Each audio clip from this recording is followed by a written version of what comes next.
அதிமுக பொதுச் செயலாளர் எடப்பாடி பழனிசாமி முதல்வர் வேட்பாளராக வந்து நீங்க தேசிய ஜனநாயக கூட்டணியில் எல்லாரும் ஒற்றுமையாக அதிமுக பொதுச் செயலாளர் தலைமையாக கொண்டு உங்க கூட்டணி அமைதுன்னு சொல்றாங்கல்ல பாஜக, நீங்க எல்லாரும் சேர்ந்து ஒன்றா இருக்கக்கூடிய ஒரு அணியை உருவாக்கிடுவீங்க. உங்களுக்குலாம் தெரியும், 24 பாராளுமன்ற தேர்தலில் மாண்புமிகு மோடி அவர்கள் 3வது முறையாக இந்தியாவின் பிரதமராக வருவதுதான் நாட்டுக்கு நல்லது, பாதுகாப்பிற்கு நல்லது, இந்தியாவின் வளர்ச்சிக்கு நல்லது என்கிற அடிப்படையில் எந்தவித நிபந்தனைமற்ற ஆதரவை, அதாவது அன்கண்டிஷனல் சப்போர்ட்டை நாங்கள் கொடுத்தோம்.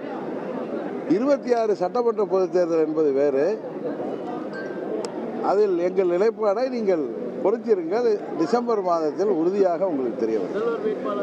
இல்லைங்க, எங்களது அம்மா மக்கள் முன்னேற்ற கழகம், அதன் தொண்டர்களும் அதன் நிர்வாகிகளும் அவர்களின் விருப்பத்தை அறிந்துதான் நான் செயல்பட முடியும். இதில் நானாக தன்னிச்சையாக இந்த முடிவை எடுக்க முடியாது. ஏன்னா 7 ஆண்டுகளில் ஆர்கே நகர் தேர்தலுக்கு பிறகு இந்த இயக்கம் எத்தனையோ பின்னடைவுகளை சந்தித்திருந்தாலும் என்னோடு தொடர்ந்து பயணிக்கின்ற லட்சம் தொண்டர்களும் நிர்வாகிகளும் அவர்களின் மன ஓட்டத்தை தெரிந்து உறுதியாக எங்கள் அம்மா மக்கள் முன்னேற்ற கழகத்தின் நிலைப்பாடு டிசம்பர் மாதத்தில் உங்களுக்கு தெரிய வரும். அதற்கு முன்னாடி நீங்கள் எத்தனை கேள்வி கேட்டாலும் எனது ஒரே பதில் இதே தான்.